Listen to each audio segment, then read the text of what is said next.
देखिए, supreme court ने interim relief दिया।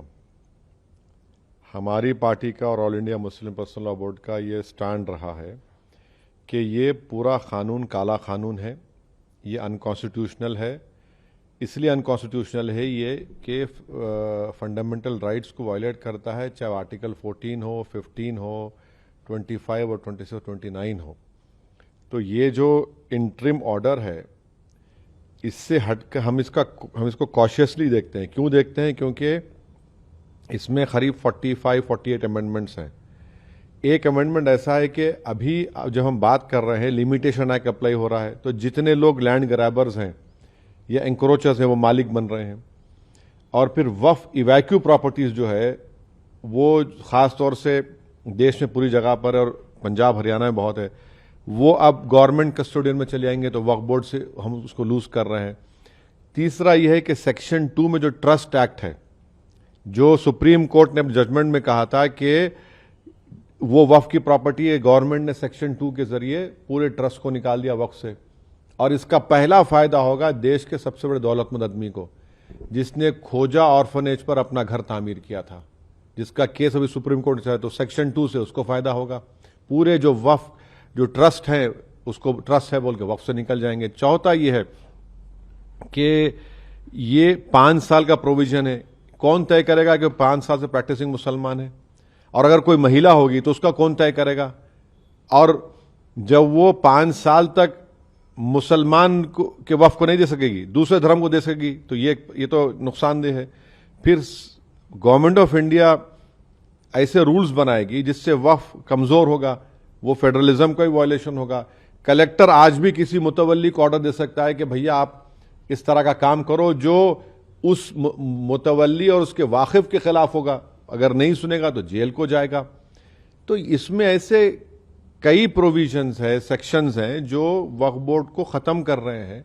तो एक लीगल बैटल तो हमारी कंटिन्यू रहेगी, हमारा प्रोटेस्ट भी कंटिन्यू रहेगा, क्योंकि सवाल सिर्फ पूरे लॉ के खिलाफ हम लोग हैं जो अनकॉन्स्टिट्यूशनल है और ब्लैक लॉ है, जो वक्फ को बचाने के लिए नहीं लाया गया है, जो वक्फ को लूटने के लिए, वक्फ को बर्बाद करने के लिए, छीनने के लिए लाया गया है। माननीय उच्चतम न्यायालय ने यह भी कहा कि ज्यादा पिटिशंस आई हैं उनको कहीं ना कहीं वो एक तरीके से दिखाई देती हैं, एक ही बात पिटिशन में आती है। तो कुछ पिटिशंस को सुनने की बात कही गई है। 5 ठीक है, सुप्रीम कोर्ट ने कहा है 5 पिटिशन सुनी जाएंगी, बहुत अच्छा है। हम तो यही चाहेंगे कि ऑनरेबल सुप्रीम कोर्ट इसको जल्द से जल्द सुने, क्योंकि इसमें ऐसे कई सेक्शंस हैं जिससे वक्फ को ख़त्म किया जा रहा है।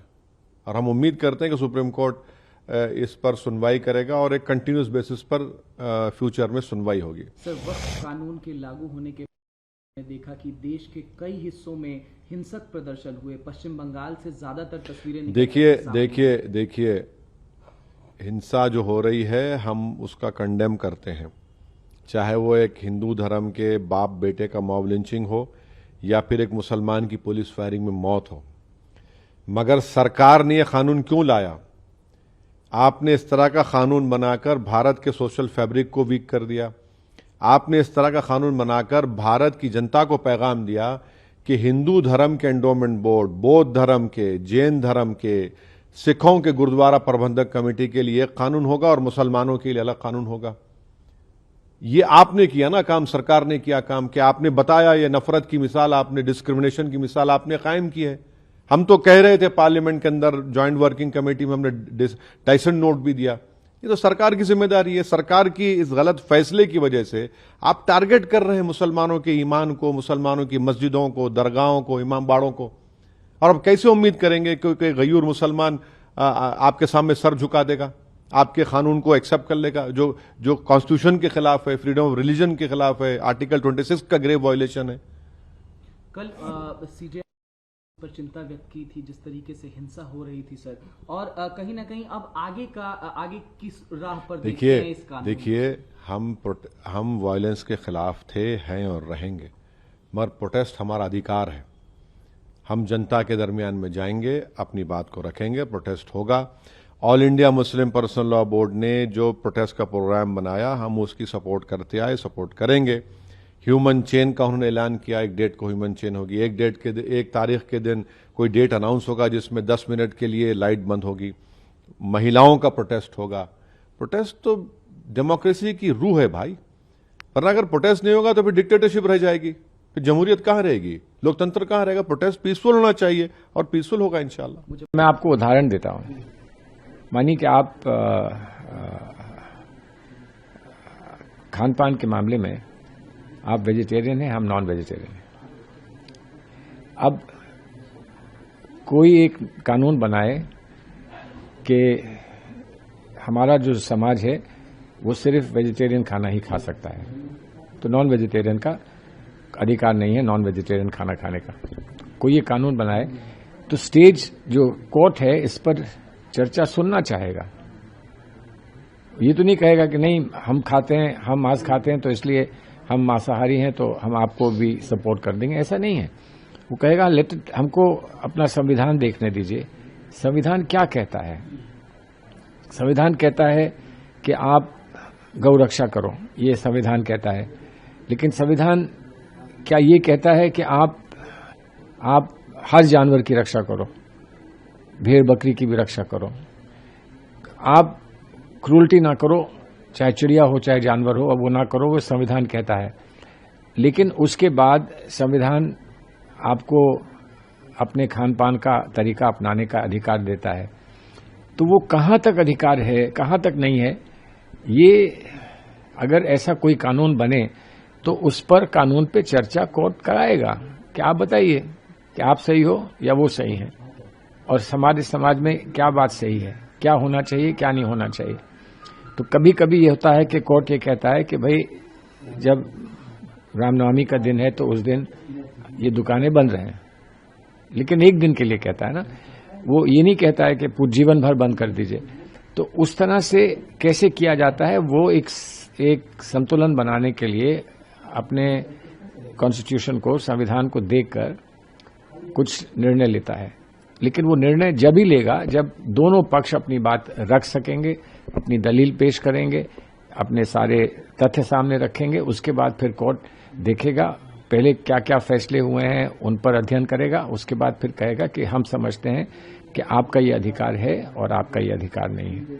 वैसे ही इसमें भी होगा, पूरी बात आएगी, पूरी दलील पेश की जाएगी, उसके परिणाम क्या होंगे, समाज के लिए क्या होंगे, उस वर्ग के लिए क्या होंगे जो इससे खास संबंधित है, और उसमें दखल क्यों दिया जा रहा है। अब जैसे मैं आपसे कहता हूं कि मैं कानून बनाऊंगा कि आप अपने बच्चों को भूखा नहीं रखेंगे, तो आप ये नहीं कह सकते वो मेरे बच्चे, तुमको क्या मतलब है, ठीक है ना।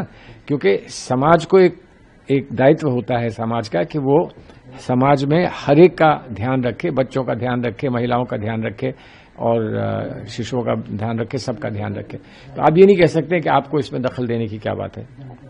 लेकिन अगर आप किस स्कूल में बच्चों को पढ़ाएंगे उसमें मैं दखल देता हूं। जब आप ये चाहते हैं कि आपका बच्चा आपकी भाषा में, आपकी भाषा को समझे, आपकी संस्कृति को समझे, आपके कल्चर को समझे, तो मैं कानून बना दूं, कहूं कि नहीं वो कल्चर नहीं, मेरे कल्चर से वो बच्चा पढ़ेगा, तो वो गलत होगा ना। लेकिन उस पर भी चर्चा होगी कि आपका अधिकार क्या है, बच्चे का अधिकार क्या है, मेरा अधिकार क्या है। तो आप दूसरे पर वो चीजें नहीं थोप सकते हैं जो आप समझते हैं अच्छी हैं, जब तक कि वो बातें सचमुच उसके लिए भी अच्छी ना हो, और वो उसके लिए भी अच्छी है। इस बात का निर्णय कौन करेगा, कोर्ट करता है। जब कोर्ट करेगा तो हमको मान लेना पड़ेगा, और कोर्ट करेगा तो आप सरकार हैं, आपको मान लेना पड़ेगा कि हाँ हमने कुछ करना चाहा था लेकिन वो कोर्ट ने कहा कि वो गलत है, और इतना हमको कोर्ट ने अधिकार दिया है उतना हम कर लेंगे, जितना हमको अधिकार दिया है उतना हम कर लेंगे, उससे आगे हम नहीं करेंगे।